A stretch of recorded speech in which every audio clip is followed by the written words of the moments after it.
Hello, we're here at the Lost Shore Surf Resort in Edinburgh. I'm with Alex Hamilton, the Scottish Liberal Democrat leader, about to go surfing with him.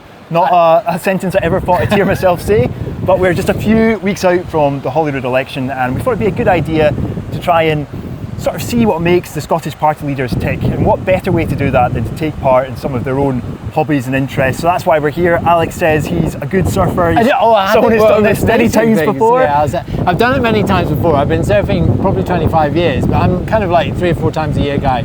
But it is absolutely my happy place. And when this place opened, just 10 miles from my house, oh my word, I was in heaven. And I've come here, I come here whenever I can. Always take a lesson from the guys here. They're really great. They're very forgiving, because it can be brutal out there. You've been warned. I'm about to learn that, because I've never surfed in my life, to be honest. It's not something I've ever contemplated doing.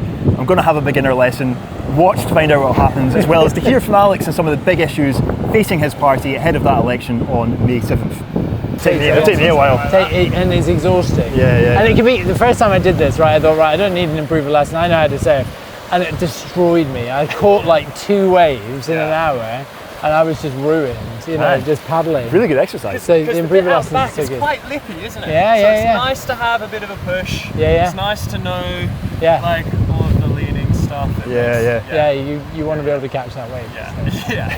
But when we're going out, I'll tell you the tricks. Okay.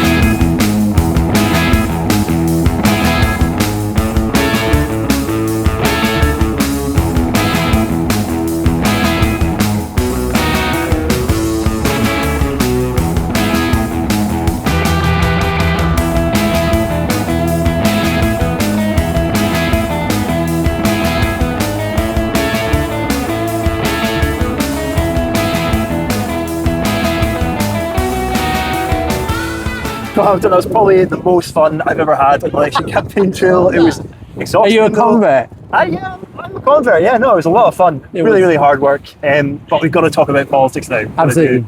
Politics part of it.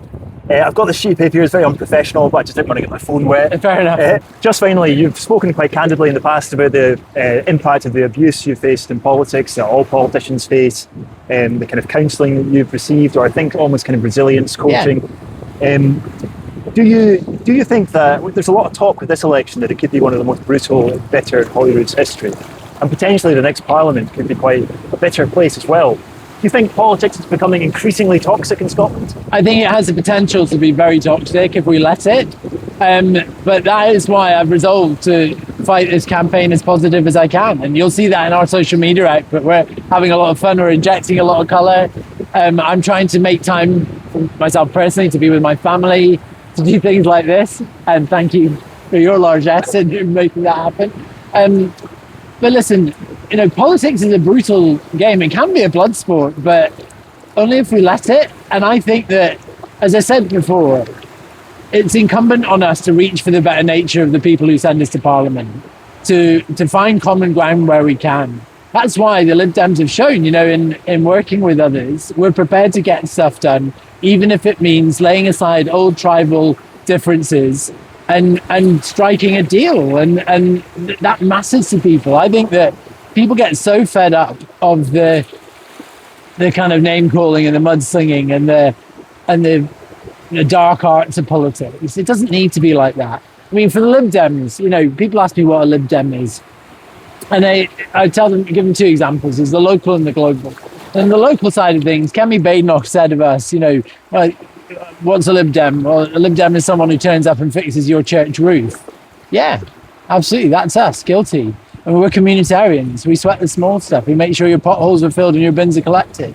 But at the same time, we think globally as well. We reach for policy that helps people half a world away that we will never meet. There are victims of injustice and persecution and climate change and war. And think about our position in this global village that we live in. And I think, if you can frame your offer around that local concern and that global empathy, that's you standing where most of the country are.